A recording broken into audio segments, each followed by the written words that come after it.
STAI, majukan peradaban, pendidikan anak seni dan jiwa Islam, penelitian dan karya ilmiah, mengabdi masyarakat. Bismillahirrahmanirrahim. Assalamualaikum warahmatullahi wabarakatuh. Waalaikumsalam warahmatullahi wabarakatuh. Saya berdiri di sini untuk mempresentasikan yang berjudul kewajiban orang tua terhadap anak. Ya, apabila manusia mati maka terputuskan amalnya kecuali dari 3 perkara. Yang pertama sedekah jariah, yang kedua ilmu bermanfaat, dan yang ketiga anak soleh yang mendoakan orang tua yang meninggal. Hadis riwayat Muslim dari Abu Hurairah. Peranan keluarga dalam Islam. Keluarga merupakan tempat pertumbuhan anak yang pertama, di mana dia mendapatkan pengaruh dari anggota-anggotanya pada masa yang amat penting dan paling kritis dalam pendidikan anak, yaitu tahun-tahun pertama dalam kehidupannya usia prasekolah.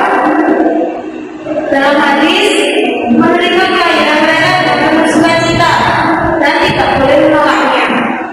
Sabda Nabi, qala Rasulullah sallallahu alaihi wasallam, wa inna rajulin yakadu waladahu wa huwa yanzuru ilayhi tajaba Allahu minhu qad awu ala ru'usil awwalina wal akhirina. Yang artinya, barang siapa yang meninggali anaknya sedang anak itu mengetahuinya, maka Allah menutup dirinya dari orang itu dan keburukannya akan ditunjukkan di hadapan orang-orang terdahulu dan kemudian. Hadis riwayat Ad-Darimi. Keluarga mempunyai peran penting dan besar di dalam pembangunan masyarakat terhadap anak itu. Karena keluarga adalah batu fondasi bangunan masyarakat dan tempat pembinaan pertama untuk mencetak dan mempersiapkan personil-personilnya. Ya, sekarang tahun pertama. Yang pertama, kasih sayang dari pihak kedua orang tua, terutama ibu, sangat penting agar anak belajar mencintai orang lain. Yang kedua, membiasakan anak berdisiplin mulai dari bulan-bulan pertama dari awal kehidupannya. Misalnya, membiasakan anak untuk menyusu dan buang hajat pada waktu tertentu dan tetap. Yang ketiga, jadi teladan yang baik bagi anak dari permulaan kehidupannya. Selanjutnya, biasakan dengan etiket umum yang mesti dilakukan dalam pergaulan.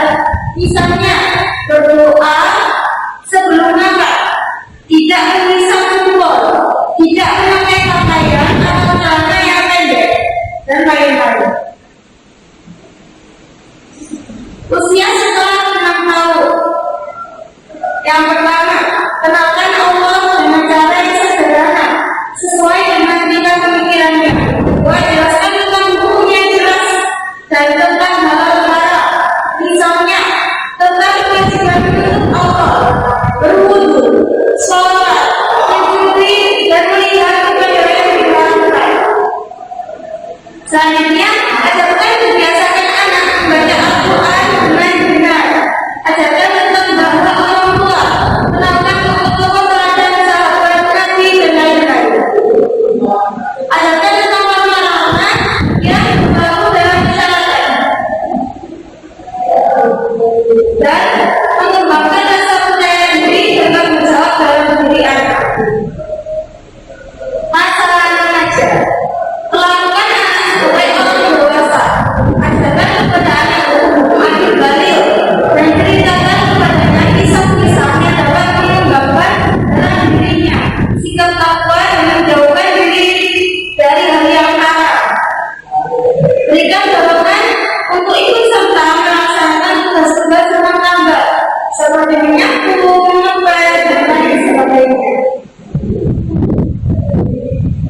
Yang selanjutnya, mengawasi dan menyibukkan waktunya dengan kegiatan yang bermanfaat dengan mencarikan teman yang baik.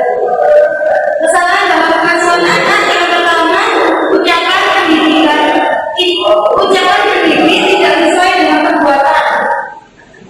Artinya dalam pengasuh ayat 2-3, "Hai orang-orang yang beriman, mengapa kamu mengatakan apa yang tidak kamu perbuat?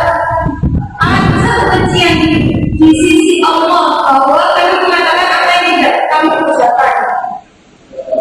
Yang kedua, kedua orang tua tidak sepakat atas cara tertentu dalam mendidik anak.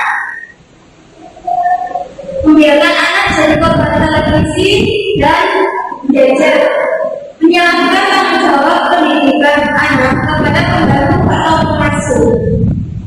Kesalahan dalam pengasuhan anak selanjutnya yakni pendidik menampakkan kelemahannya dalam mendidik anak, berlebihan dalam memberi hukuman dan balasan, berusaha menekan anak secara berlebihan, mendidik anak tidak percaya diri dan merendahkan pribadi Tuhan. Hak-anak dalam Islam. Yang pertama, hak untuk hidup. Firman Allah dalam surat Al-Isra ayat 31 yang artinya, "Dan janganlah kamu membunuh anak-anakmu karena kamu kemiskinan. Kamilah yang akan memberikan rezeki kepada mereka dan juga kepadamu. Sesungguhnya membunuh mereka adalah suatu dosa yang besar." Demikian juga untuk menjaga keselamatan anak. Islam telah mensyariatkan agar pelaksanaan hukuman keras terhadap wanita hamil ditangguhkan sampai ia melahirkan, sebagaimana sabda Rasulullah SAW, yang artinya apabila ada seorang di antara wanita membunuh secara sengaja, ia tidak boleh dijatuhi hukuman mati sampai ia melahirkan anaknya jika ia memang sedang hamil. Dan bila mana seorang wanita berzina, ia tidak boleh dirajam sampai ia melahirkan anaknya jika ia sudah hamil dan sampai ia selesai merawatnya. Hadis riwayat Ibnu Majah. Demi keselamatan janin di Islam juga telah memberi keringanan bagi wanita hamil dalam menunaikan ibadah puasa di bulan Ramadan. Ia diperkenankan berbuka jika ia tidak mampu atau apabila puasanya mengganggu pertumbuhan janin. Ia dapat mengalami puasanya di hari lain. Selanjutnya, hak mendapatkan nama yang baik. Abu Hasan riwayatkan bahwa suatu hari seseorang bertanya kepada Nabi Muhammad SAW, "Ya Rasulullah, apakah nama anakku dariku?" Nabi menjawab, "Kau baguskan nama dan pendidikannya, dan kau tempatkan ia di tempat yang baik." Dalam sabda Nabi yang lain, yakni, "Baguskanlah namamu, karena dengan nama itu kamu akan dipanggil pada hari kiamat nanti." Hadis riwayat Abu Dawud dan Ibnu Hibban. Hak pengasuhan dan pengasuhan hak anak. Penelitian medis yang bersifat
Tadi Tuhan menentukan beliau melangkah di atas sana, sementara dua anak-anaknya berada di atas punggungnya.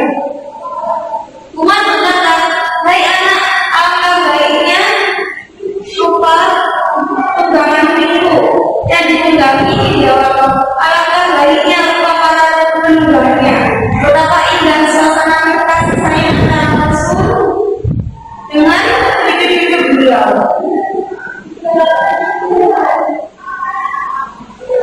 Imam tak mendapatkan perlindungan dan nafkah dalam keluarga.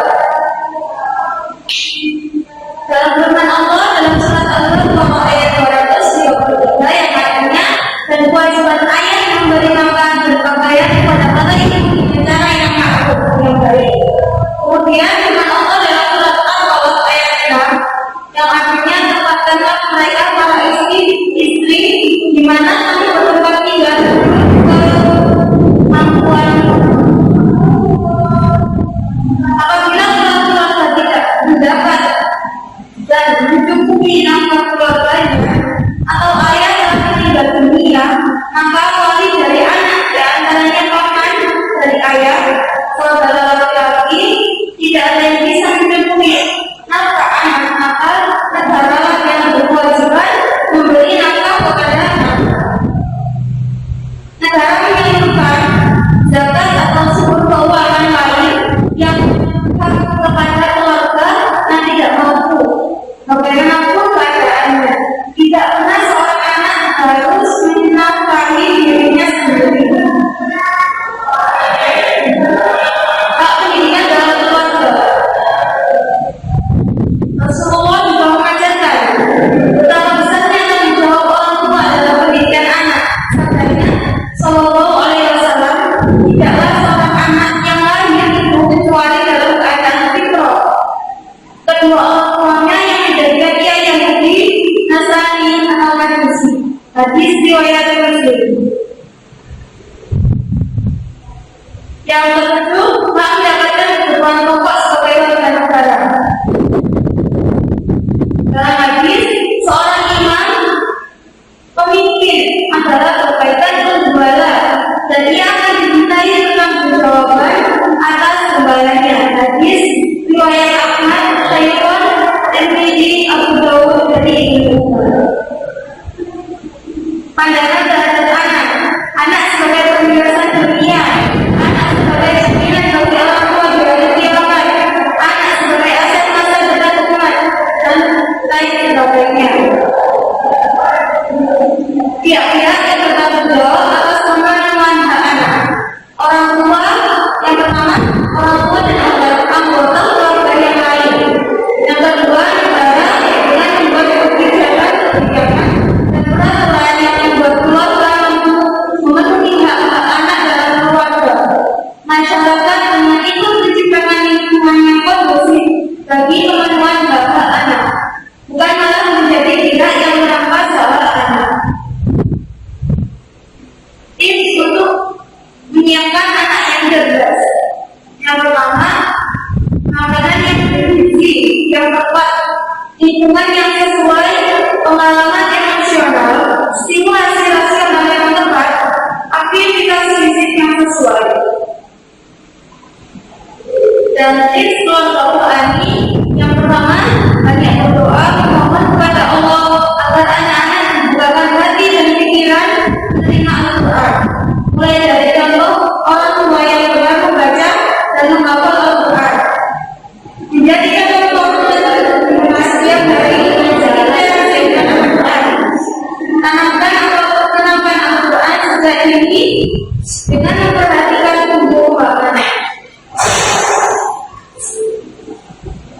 Sekian dari saya, terima kasih.